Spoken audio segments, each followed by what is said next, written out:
Samot-saring pakulong tumutulig sa pork barrel ang bumida sa Million People March. Meron pong mga dagdala ng animoy selda, nagkorona at meron ding umaktong striktong lola na may mga pangaral daw. Live mula sa Makati, may report si Bam Alegre. Bam? Pia, kung mapapansin ninyo sa aking likuran, halos nag-COE-an na yung karamihan sa mga dumalo sa Million People March at nagsisimula na mag-nest yung mga organizer at umulan pa rito kaninang alas 6 ng gabi. Mula kaninang hapon hanggang gabi, binantayan natin ng mga eksena sa gitna ng aksyon sa kalsada. Narito ang ulat. Mainit man ang panahon, maaga ang preparasyon sa Makati para sa pagtitipong tinaguriang Million People March at Ayala. Ang tema ng kilos protesta, pagtuligsa sa pork barrel. Kaya naman patok ang estatwang ito ng isang baboy na nagmistulang photo booth. Pasado alas 3:30 nang mag-vault in ang iba't ibang grupo sa panulukan ng Ayala Avenue at Paseo de Rojas. Iisa man ang layunin ngayong araw, may kanya-kanyang gimmick ang bawat dumalo.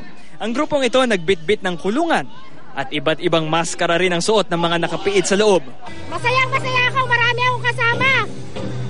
Nakakorona naman ang grupong ito ng mga katutubong karamihay, igorot at ati. Kaya kami nakakorona ngayon. Ito ay pagsimbolo ng isang malinaw na panawagan para dun sa pork barrel king natin na ibasura na yung pork barrel system. Ang kapitbahay naman ng Pangulo at ilang kapwa-atinista niya, dito dinala sa Makati ang kanilang one big fight. Hindi naman kami against Noy, pero against pork barrel kami.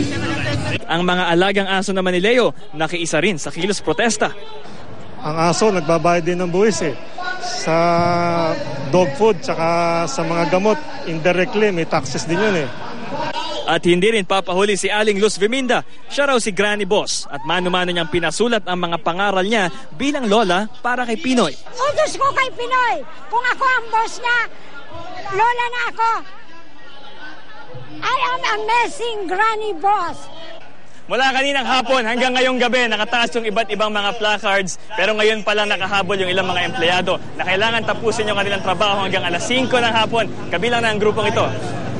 Sa tingin ko dapat lahat tayo makiisa para sa laban against pork barrel. No? Ating pera dapat igastos sa tamang paraan. Pia, sa mga panahong ito, hindi pa rin nadadaanan yung kahabaan ng Ayala Avenue. Balik sa'yo, Pia. Bam, kung ikukumpara mo yung mga pakulo nung mga dumalo dito sa Makati kumpara dun sa mga naroon sa Luneta, may mga pagkakaiba ba o parang tila pareho lang?